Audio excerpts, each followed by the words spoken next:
Okay, we got a question from Optimal Carpet 1265. You said that you're pretty good technically. 1v1, you're decent. You've got a decent shot with both your feet, but you feel that your nerves, you get nervous for games, and you also mentioned that maybe you're afraid of making mistakes because some of your teammates are pretty critical. So you're looking for some strategies to improve your confidence during the game and maybe make it so you're not afraid to make mistakes and just and have more fun playing. Boost your confidence. Boost your confidence.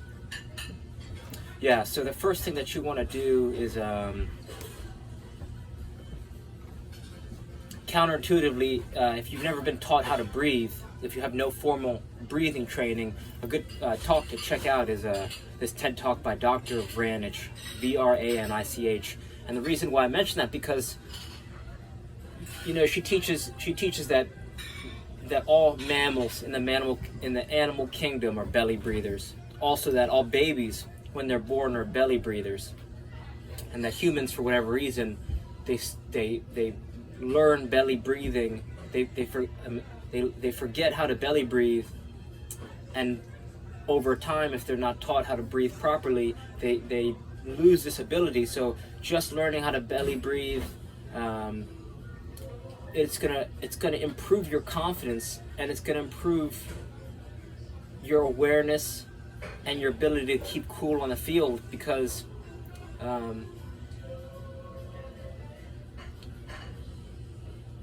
learning how to belly breathe is going to use less of your energy. It's going to make it so that you're more composed. And for both of these reasons, this is going to allow you, right? You could start to stack different skills. Like, right, this is one of the most foundational things. Breathing is super important. So if you could develop this skill, you can build a bigger foundation that your soccer skills pyramid can rest on, right? Think about, what do all soccer players have to do well at a fundamental level? Passing, shooting, juggling, and dribbling, right? So if you can learn the skill of breathing, then you're going to build yourself a bigger base, and you're going to allow yourself to become better as a player. The second thing you want to check out is power posing. It's Power Posing by Amy Cuddy. It's also another TED Talk, and she kind of she does some cool research, and she shows that using your body language can completely change. It can boost your testosterone. It can lower cortisol. She gives the example of she says that when people who are blind from birth, when they win a race of any kind or they win a competition, they'll naturally throw their hands up in the air in elation. And what that means is that without having seen anyone, it's almost at the genetic, like at our DNA, the DNA level, it kind of shows that how deep body language runs in humans, and that if someone who's blind, who's never seen a power pose, does it naturally, it shows how powerful that is. Another thing that you could start doing is, they say if the mind's not working, you got to move the body.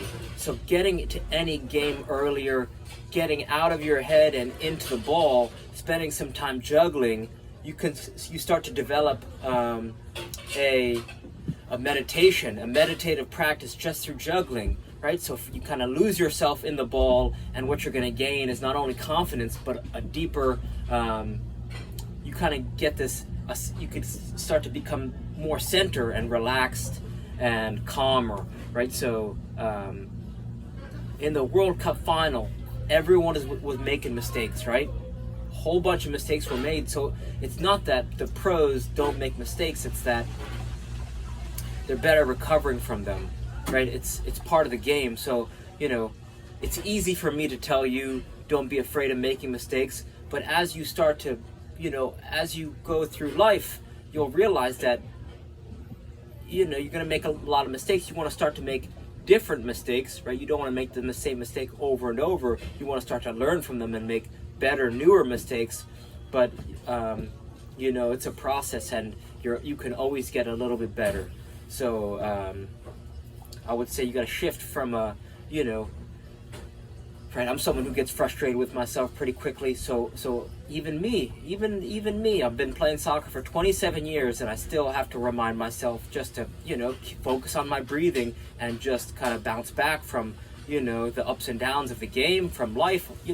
Everyone's got good days and bad days, so you just got to keep on keeping on. Boost confidence. Yeah, juggling is huge. Getting out of your head into the ball. A kick trainer. If you're not using a kick trainer, I think this is the most underrated tool in terms of youth development, timing, rhythm, coordination, balance, ball striking, first touch. I mean, it works. It almost works every single aspect of the game.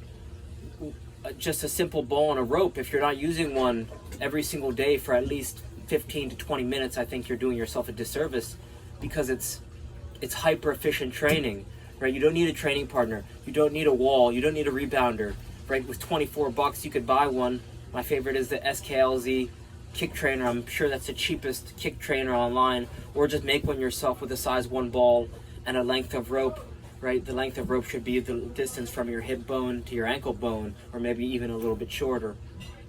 So, learn how to breathe, learn how to power pose, and then spend more time juggling. Because when you juggle, it's like, you're gonna drop the ball sometimes. So every drop is a mistake that you can learn from. So you just keep on getting better and better.